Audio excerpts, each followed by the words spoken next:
hommikust. Kell on 7:20 ja ma alles alustan, mis ma arvan on üks mu kõige hilisemaid alguseid siiamaani. Aga eile ma jõudsin järeldusele, et on kaks varianti. Kas ma pean ärkama hiljem või kõndima kaugemale. Eile tegin ma 45 kilomeetrit jälle midagi kopikatega. Ehk siis järeldus oli see, et ärkan hiljem. Ja kuna ma hommikuti nii vara alustades tavaliselt olen üksinda või on mõned inimesed veel, aga me hajume ära, siis praegusel kellaajal, kui ma vaatan enda ette, siis 10+ inimest näen ma kindlasti. Vaatame, kas see toob siia sotsialiseerimisele ka mingisugust muutust. Aga igal juhul Meseta vist on peaaegu läbi või kohe läbi saamas. 250 kilomeetrit kopikatega on veel jäänud. Ja eks ma siis täna proovin jälle seda looduse muutust kaadrisse püüda ja edasi anda. Tundub, et ühte väikest lehmavasikat see aed kinni ei pea. Artistikunstnikul on hea sõnum, küll aga küsitav on, kas on vaja see kõik täis mökerdada. Maastik on muutunud, põldudest on saanud mets, asfaltteest ja siledast kruusateest on saanud selline kiviklibu. Vaikselt hakkab juba hea tunne tekkima.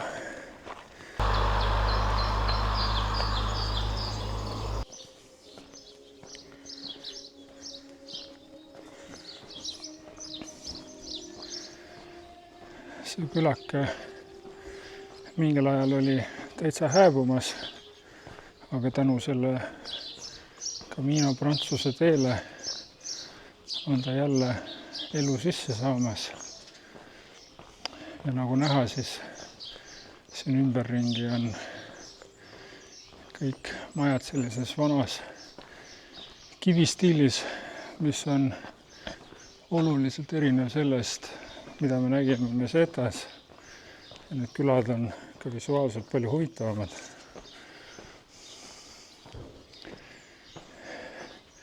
Selle küla kohta räägitakse ka seda, et kuna siia on mäkke tõus, mida mina küll praegu väga suurel määral ei tundnud.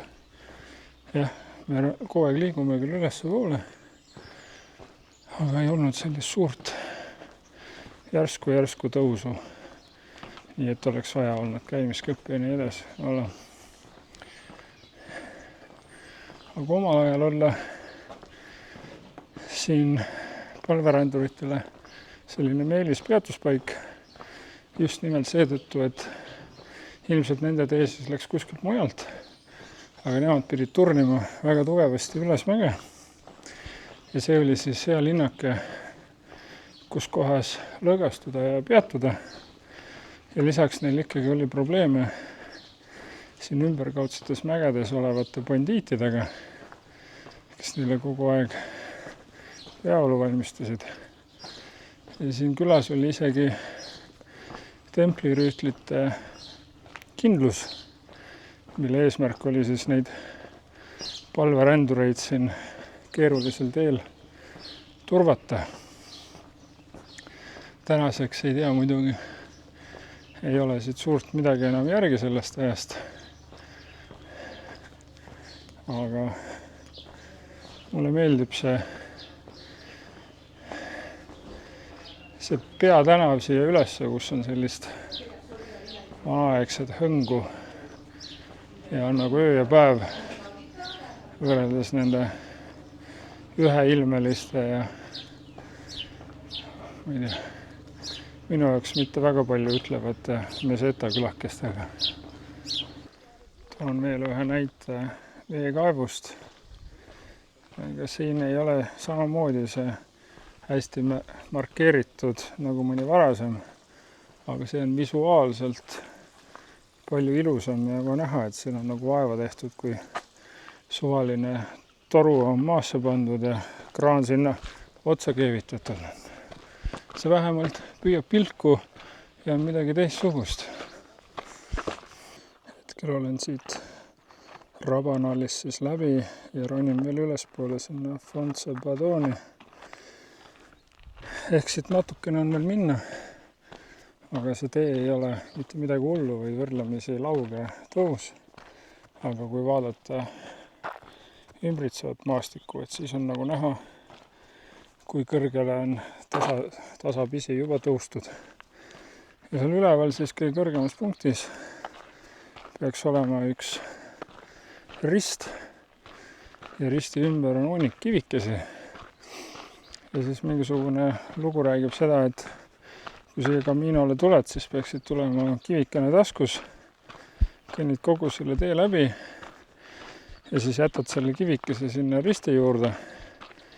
Et siis, ma ei tea, kas siis saavad su patud lunastatud või hakkab kergem või ma ei tea, kuidas see asi töötab, aga mingisugune selline protseduur nende kivikeste ja selle ristiga seal seotud on.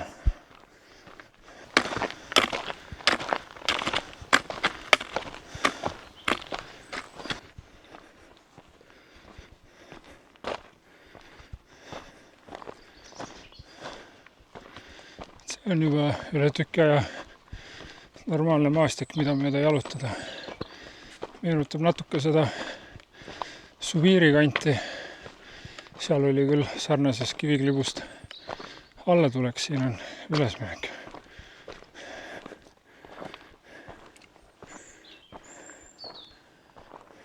Olgugi, et siin vesi ei ole joodav, aga selle eest ma juba näen, et siin ees on teadete tahvel. Asi, mida ma olen siin tükk aega kirunud, ei ole.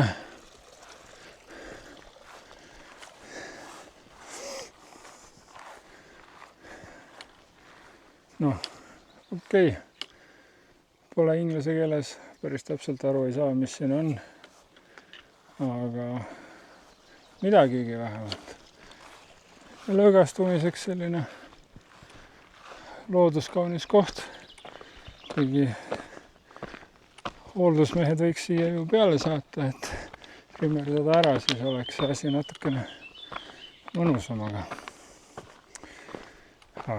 Küll on tore nuriseda kogu aeg. Aga parem virisemise asemel rühime ülesmäge edasi. Suuresti see Camino kogemus on ka mõjutatud ilmast ja sademetest. Nagu siingi on näha, et on selline väga kivine ja kui nüüd ikka päev otsa korralikult sajaks, siis see oleks siin jõgi. Jalad oleksid märjad, kivid livedad, jalad mudased. Et 3 päeva või 4 päeva ennem kui ma hakkasin liikuma, oli Püreneede mäestikus olnud selline torm ja udu, et inimesed olid Orissonist isegi tagasi tulnud. Ja on kuulnud lugusid, kus 3 päeva kuivatati ja pesti oma jalatseid mudast, osteti poest odavamaid ajalehti, et siis ajalehtedega kuidagi kuivatada. Suviiris seal alla tulles kivide peal kukuti vasakule ja paremale. Et mul on kogu see elevus jäänud saamata. Ma ei teagi, kas siis seda võib öelda, et ilmaga on vedanud või mitte. Ei taha nüüd ära sõnuda, aga natuke elevust võiks see ilm ju ka tuua.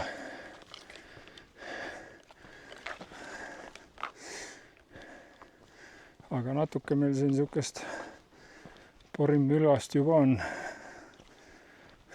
Üle pika aja üks ääretult mõnus vaatepilt. Ees on ootamas üks suur küngas ja ees olevad inimesed lihtsalt kaavad mööda rada sinna metsa sisse.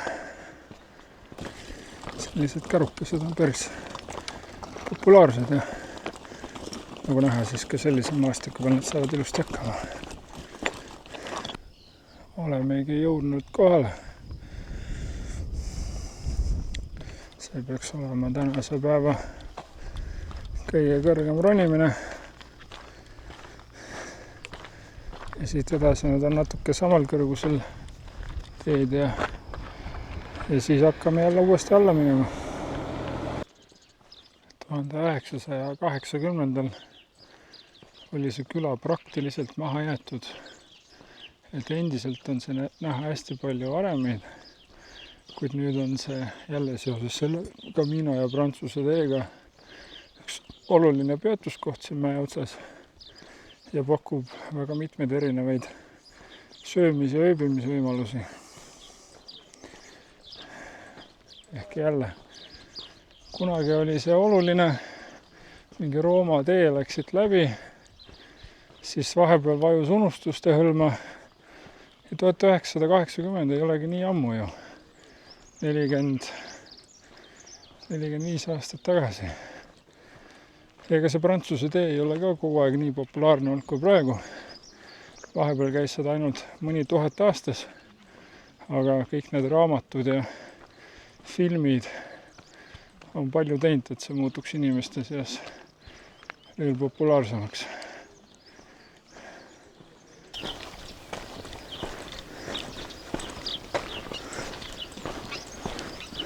Olen siin nüüdseks juba päris looduse keskel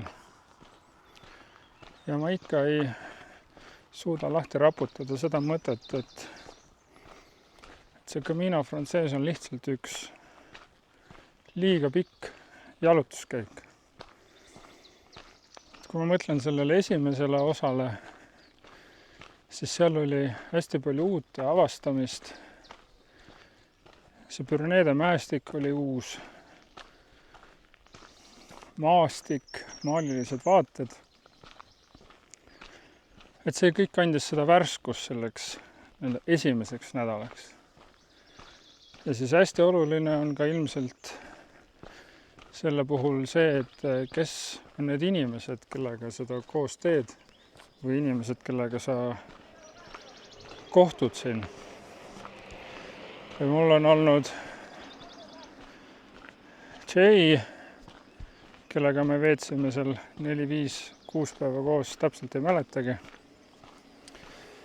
Siis on Gandalf, Anton Saksamaalt, kellega ma olen pikemalt koos olnud ja siis ongi nagu laias laastus kõik. Et on kindlasti, kes on sellised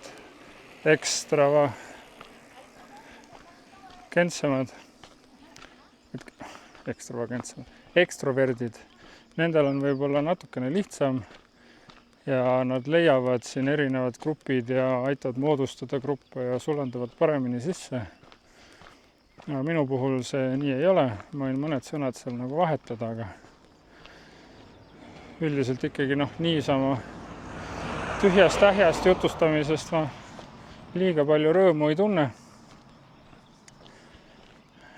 Ja see on ka võib-olla suuresti see põhjus, miks see minu jaoks tundub lihtsalt selline pikk matk ja on raske nagu näha seda suurt rahulolu selle taga. Aga on nagu on, jalutame edasi, teeme selle ära, siis on ta vähemalt korra tehtud. Aga mul endal on küll tunne, et järgmisteks kordadeks tuleb omale seda elevust kuidagi teistmoodi tekitada, et selline kindlate kohtadega ööbimine, söömine kohvikutes, võrdlemisi ühtlane kliima. Et see kõik on kuidagi nagu liiga lihtne. Ma tunnen, et liiga vähe on ühist nende tugitoolisportlastega, kes tulevad ja läbitud 20 kilomeetrit siledal maastikul suureks saavutuseks peavad. See kindlasti ongi nende jaoks saavutus ja ma ei tee seda üldse maha, aga ma lihtsalt mõtlen, et mulle endale on vaja nagu midagi enamat kui lihtsalt üks jalg teise ette ja lugeda seda siis võiduks. Et küll ma olen teinud siin 45 kilomeetrit küll ma olen teinud siin 72, küll ma olen ärganud hommikul kella 5. Ma olen püüdnud seda enda jaoks huvitavaks teha, aga no vaikselt hakkavad mõtted otsa saama. Aga kannatab see 280 või palju see kilomeetrid on, kannatab selle ära ja siis vaatame, mis Santiagos edasi teeme.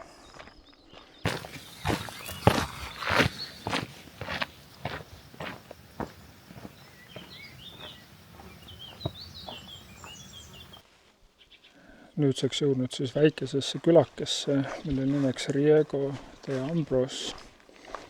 Ja ega siin selle giidiraamatu järgi ega suurt midagi vaadata ei ole. Siit läbi minnes kuskil kilomeetri pärast peaks olema mingisugune suur kogum pähklipuid, mis on giidiraamatus välja toodud. Siin on 16. sajandist mingisugune kirik, aga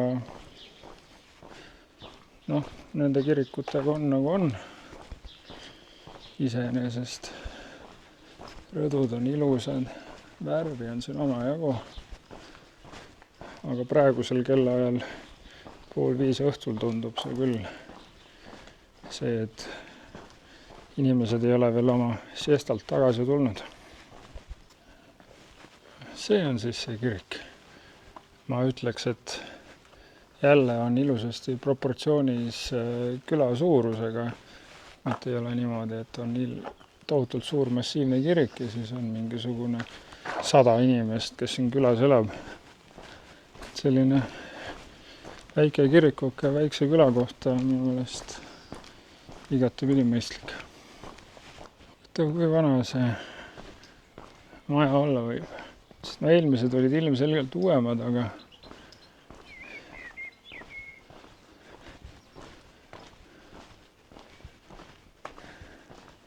see on ikka aastaid näinud. Juures igasugustest kividest on see nagu laotud. Ja ma oleks ainult suured, ei. Väiksed. Kõike, mis kätte saab, kõik on seina pandud.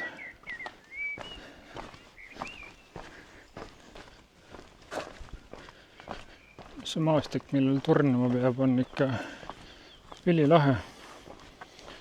See kivi on siin samasugune nagu seal Subiirist alla tulles oli.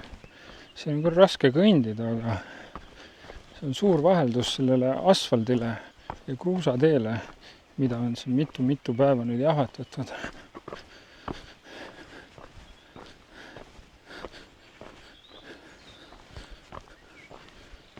Oleme nüüd jõudnud järgmisesse külasse. Vaatame seda, mis ta on. El Akebo. Ehk et siin on siis need puust või puidust rõdud siia tee poole. Ja kunagi keskajal oli see linn palju suurem, aga ta sai siis maksu koormusel erandeid, et nad üle selle eelmise kohast tuleva mägede palverandurite teesilte hooldaksid. Aga nüüd on see selline traditsiooniline Camino külakene kohvikute ja asjadega. Ja see mõnusa vaibiga väike külake. Siin tänava peal käis kunagi siis hull vilgas mürts ja kärts, et kõik need puidust rõdud on siis siia tänava poole niimoodi ehitatud. Ma ei ole kindel, kas ma olengi kuskil mõnda teist küla näinud, kus seda oleks niivõrd suurel määral. Ma võin suhteliselt kindlalt väita, et sellist vaadet Pürenee mäestikus küll ei olnud.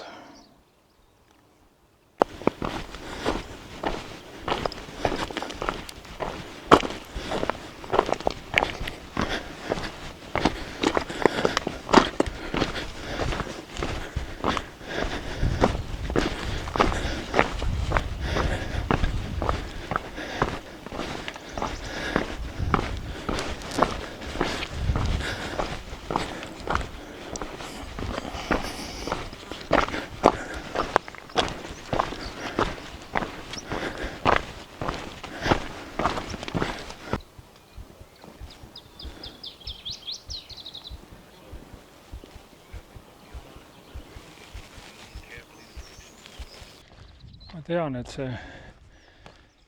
on enesekordamine, aga ma vaatan enda ümber ja ma olen suhteliselt veendunud, et vähemasti see praegune pilt ja tänane päev on oluliselt parem, kui oli Püreneede mäestik.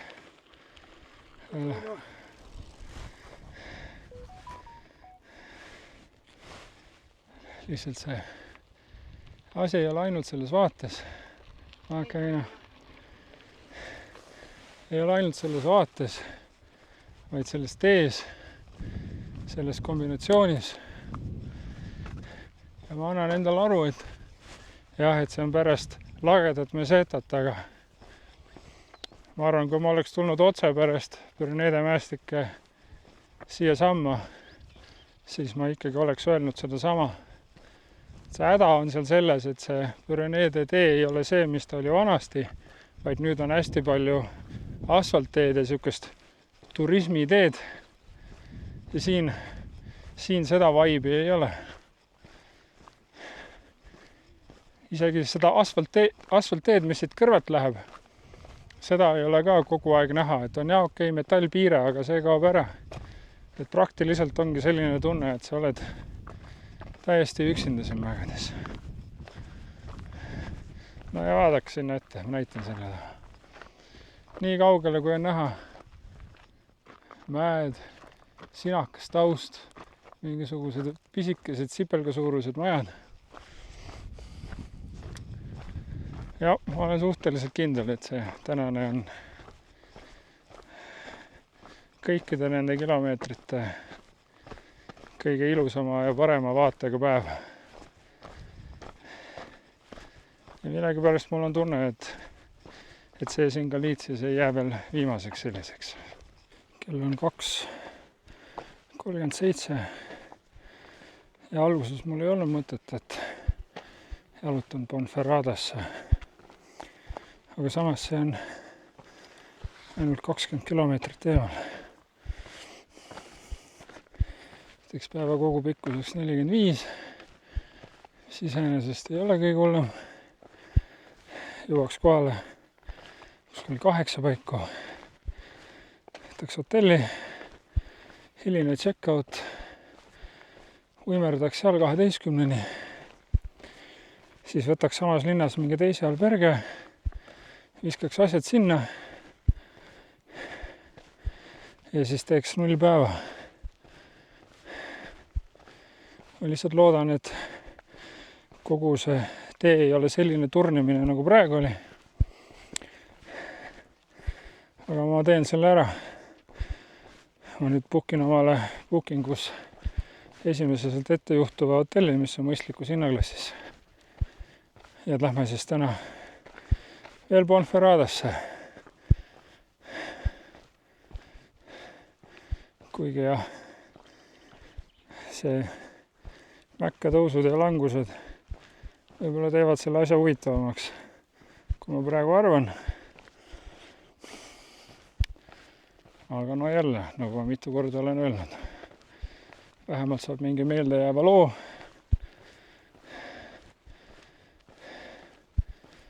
Ja ehk peavad jalad ka vastu.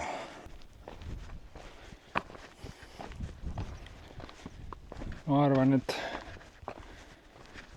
selle pinnasega sellisel kõrgusel ja sellise vaatega on olnud üks selle retke kõige paremaid päevi. Ma arvan, et see teeb isegi Pürenee mäestikele silmad ette, sellepärast et siin tundub see asi nagu natukene selline metsikum just selle pinnase poole pealt. Püreneedes oli hästi palju, alguses oli asfaltit ja siis sellist metsiku rada oli võib-olla väga vähe, kui ma nüüd üritan meenutada. Ma arvan, et see meeldib mulle oluliselt rohkem.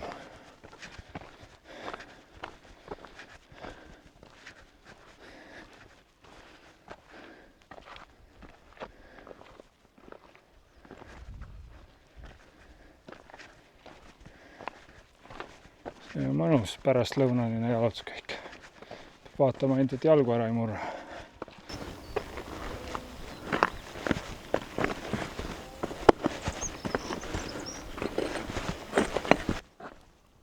Oleme nüüd Mandžarinis ja see mingil hetkel oli üks kõige ekstsentrilisemaid albergesi siin sellel teel. Et siin, kes seda asja pidas, vist kuni aastani 2022, väidetavalt pidas ennast selle templiordu viimaseks allesolevaks liikmeks. Ja siis päris täpselt ei tea, milline see kogemus inimestel siin ööbides oli, kuid väidetavalt pidi see olema kogemus omaette.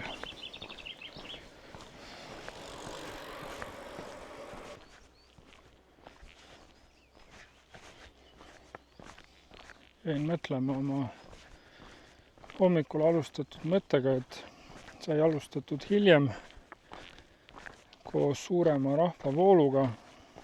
Ehk et kas see siis sotsialiseerimise aspektist toob mingisugust muutust. Kell on 2 päeval, ma olen sellest suuremast majutuskohast läbi ja ma olen ikkagi ihu üksinda, ei näe kedagi enda ees ega ümber. Kui palju inimesi ma siis täna nägin? Jah, ma nägin jalutamist alustades, ma nägin 10 inimest, 10-15. No neile järgi normaalse kõndimistempoga ei jõua, sellepärast et kõik kõnnivad samamoodi. Ja need, kellele sa järgi jõuad, no need suure tõenäosusega kõnnivad niivõrd palju aeglasemalt, et no seal on juba see tempode mismatch. Et seal ei jõuagi üksteisega nagu tuttavaks saada. Siis kõik hajusid seal esimeses külakeses erinevatesse söögikohtadesse laiali.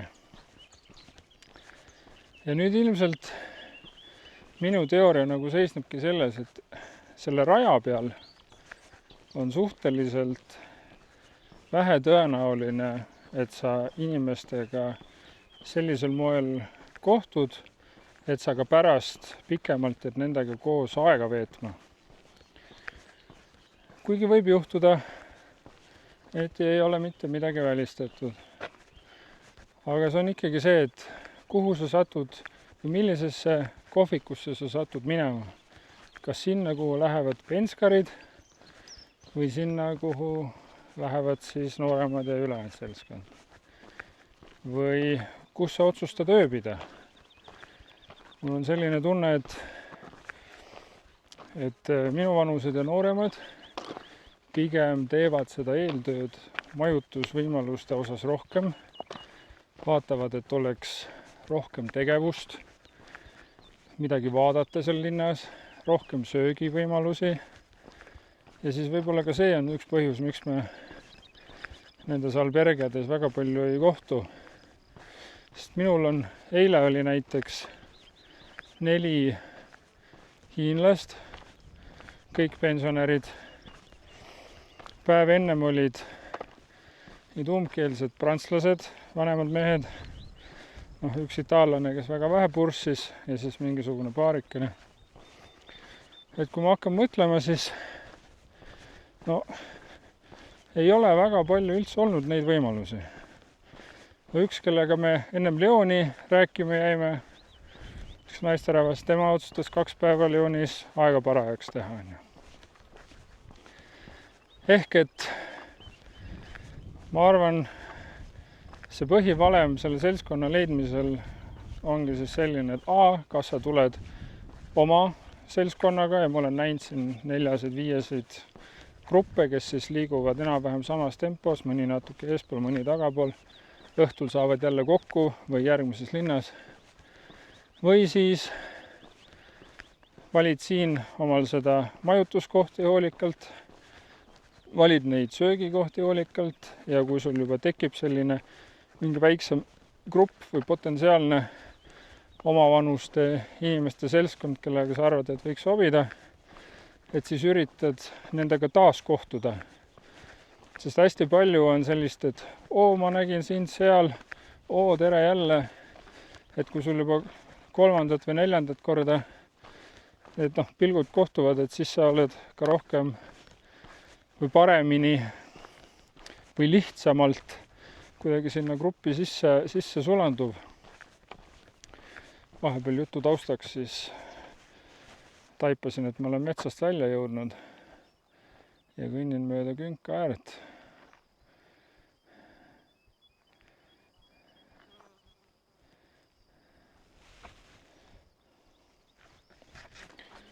Ja ma arvan, need sõprussuhted formuleerivadki siis üle mitmekordse nagu taaskohtumise ja võib-olla siis mõnel omal vabal päeval veedate õhtu kuskil Burgoses või Lyonis, käite kondate mööda baare või käiakse konnatakse mööda baare, saadakse seda ühiskogemust, liigutakse koos.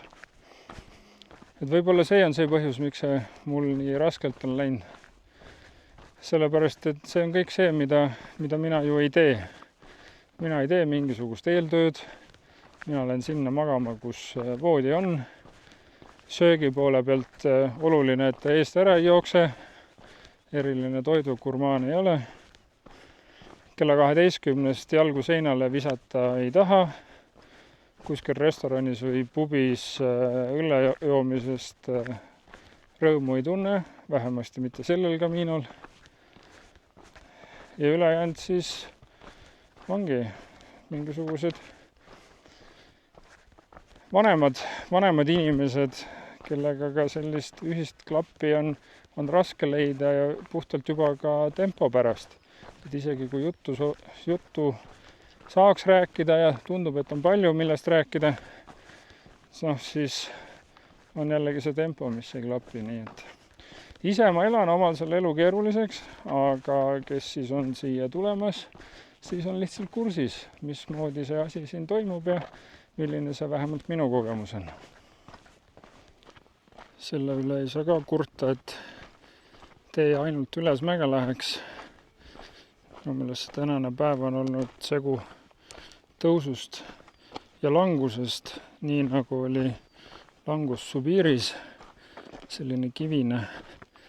Ja siis natukene meenutab seda seal tuulikute juurest alla tulevat seda kivist teed.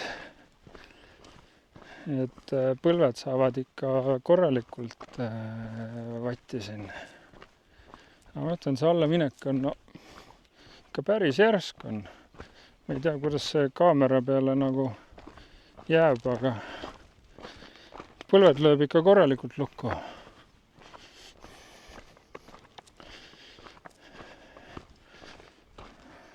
Ma nüüd hakkan järjest rohkem järele mõtlema selle peale, et kui ma mõtlesin, et 20 kilomeetrit pole midagi, 5 kilomeetrit tunnis, siis ma selle pisiasja jätsin tähelepanuta, et see ei ole selline tasane metsatee.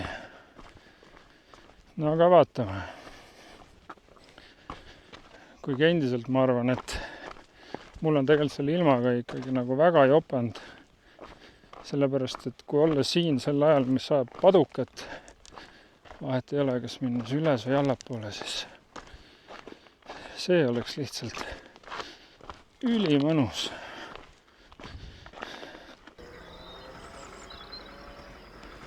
Ja see vaade on ikka oluliselt parem kui see, mis meil Mesetas oli. Nii, see siis peaks olema see Cruz Ferro ehk raudrist. Ja arvatakse, et see on mingisugune vana pühapaik. Juba ei tea, mis aegadest. Ja siis roomlased mingi aeg kasutasid seda ja pühendasid selle oma mingisugusele jumalale ja siis pärast seda tulid kristlased ja nemad võtsid selle nii-öelda jutumärkides omale. Ja ma ei tea, kas siis seda kivihunnikut siin ennem ei olnud. No ju vast ikka oli. Aga see peaks siis toimima niimoodi, et inimesed võtavad siis kodust kaasa omale kivi. See, mis siis sümboliseerib nende raskusi ja platte, kannavad seda kogu aeg kaasas siis tulevad, poetavad selle siia risti juurde ja siis on nad nii vaimselt kui ka füüsiliselt saanud ühest väiksest raskusest lahti ja läheb neil elu kergemaks. Piltide peal tundub see oluliselt rohkem ilusam ja atraktiivsem, praegu tundub see pigem lihtsalt sellise natuke kruusamäe moodi ja siis on mingisugused väiksemad ja suuremad kivid. No aga minnes selle sama analoogiga edasi, et inimesed on need kivid siia toonud ja niimoodi on need saanud. No ma ei tea, kes tõi selle kivi või kes tõi selle kivi. Et ilmselt on siin ikkagi algusesse ehitatud niimoodi ja siis lihtsalt mingi aeg on hakatud siia neid kive tooma. Aga muidu see plats iseenesest on ilus roheline, et siin on mingisugune kabel. Ma ei tea, mis vitike see on, aga siin on parkimisruumi palju ja ma näen ka, et mingisugused inimesed on oma kämpervannidega siin. Et siin on suur plats ja täitsa saab olla. Ja nüüd ma olen tulnud selle ristikese teisele poole. Ja no ma ei tea, ma ei saa öelda, et see teine pool kuidagi nagu parem välja näeks. Vaatama. Ta on lihtsalt selline küngas on ju. Vaatame ülesse poole ka siis juba.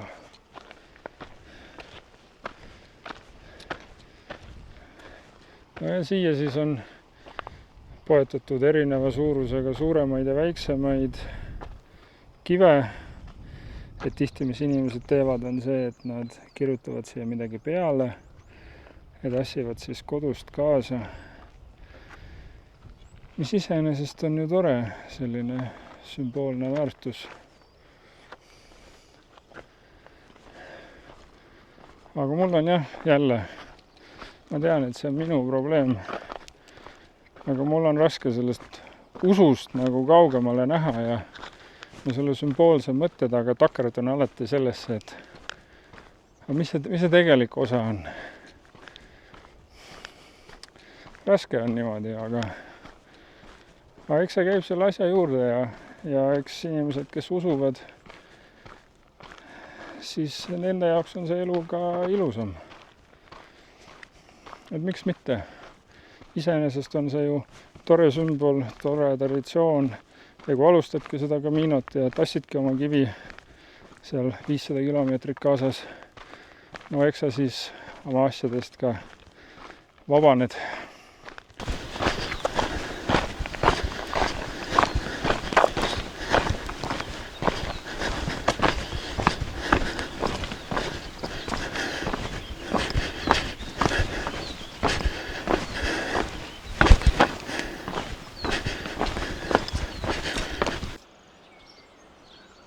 Olen jõudnud nüüd Molina Secasse. Siin linnas, tähendab külas, võib-olla märkimist väärib selle sama kiriku uks. Praegusel ajal on ta küll metallist, aga omal ajal oli see puidust ja siis palverändurid, ei tea miks, käisid nugade ja muude terariistadega siin ukse kallal. Ja siis lõikasid omale väikseid laaste välja ja nad uskusid, et see on siis nende hea õnne puhul hädavajalik. Vot jälle üks selline uskumus. Ju need siis palverändureid väga palju ei käinud või vastupidi just käis ja tuli need puidust uksed metalliga katta, et nad päris ära ei hekseldaks neid. Aga siit on mul veel 7,7 kilomeetrit minna ja siis päeva kogu pikkuseks peakski tulema kokku 47, midagi. Ja jõe äärde on väike rannaala kohalikele. sild vist, millest me peame üle minema. Esmapilgul tundub selline täitsa mõnusa vaibiga linnakene. Linnake või külake, kurat, mina neil vahet ei tee.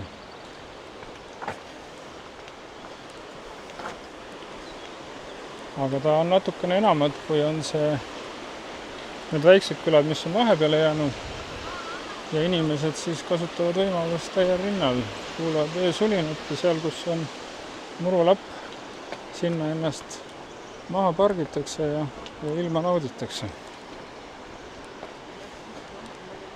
Täna on pikk päev olnud, üle 12 tunni, peaaegu 50 kilomeetrit, 47,8 või mõni gramm rohkem. Videomaterjali on juba üle tunni jagu, ei hakka seda pikemaks ajama.